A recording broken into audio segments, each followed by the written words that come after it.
Public health and safety emergencies require quick and clear communication. Emergency medical technicians, firemen, police officers, and dispatch teams all rely heavily on mobile communication systems. But when tragedy strikes in remote areas, current wireless communication technology is not always available. When it is available, it's not always reliable or fast enough, especially for sharing time-sensitive information,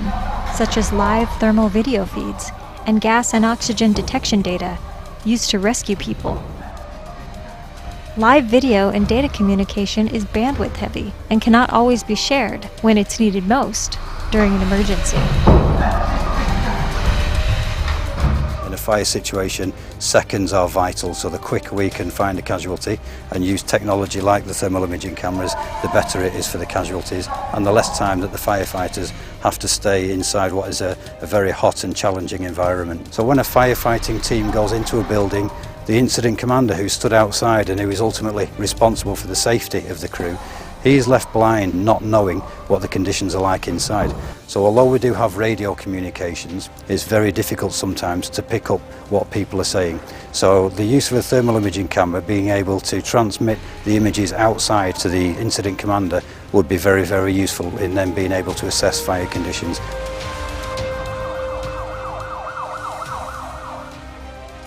Professor Alouini and Ahmed Badr are working to solve this issue at King Abdullah University of Science and Technology. If you take all techniques that have been used in the past in the context of machine-type communication for wireless sensor network applications, you will see that this technique will fail because they will require a lot of overhead and they will not be able to achieve the target performance, in particular in terms of rate, let alone in terms of resilience to mobility and dynamic topology changes. So what we have done is to design from scratch a new protocol, a new scheme that eliminates unnecessary communication between devices in intermediate hubs.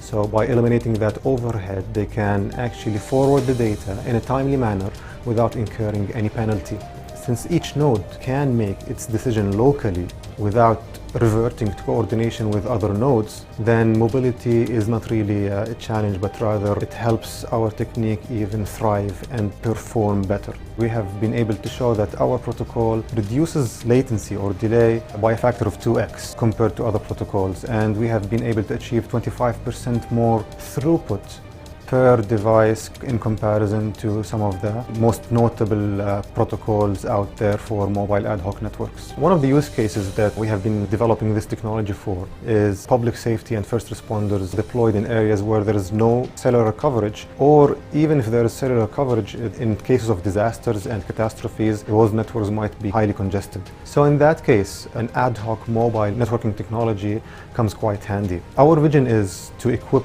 public safety personnel with wrist-mounted handsets whereby they can actually scroll and switch between videos being streamed from other peers in the field, and at the same time having a helmet-mounted camera that actually streams video to that wrist-mounted handset and then propagates the video to other peers. Based on our research and interaction with some of the stakeholders or potential end users, live, real-time video communication in a peer-to-peer fashion between public safety personnel is quite useful. We do have plans to take this technology to a commercialized stage whereby we can build a product, ship it to the market, and we see that this product addresses quite a niche market, but at the same time something that is of great value to Saudi Arabia, because if you think about some of the massive events taking place at Saudi Arabia, specifically Hajj, and the amount of people and size of the law enforcement and public safety personnel deployed in the field, we think our technology will offer great value to those professionals and personnel in the field.